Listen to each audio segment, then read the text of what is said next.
Let's start coloring by learning the names of colors. So here is purple color. The next one is orange color. Here is parrot color, red color, yellow color, sky blue color, pink color, and the last one is green color. Now let's color the dress.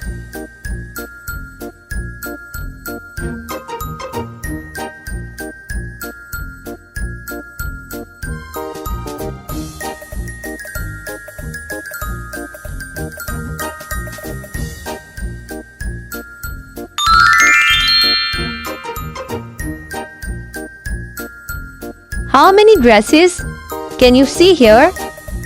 So here are 1, 2, 3, 4. Here are 4 dresses as you can see here.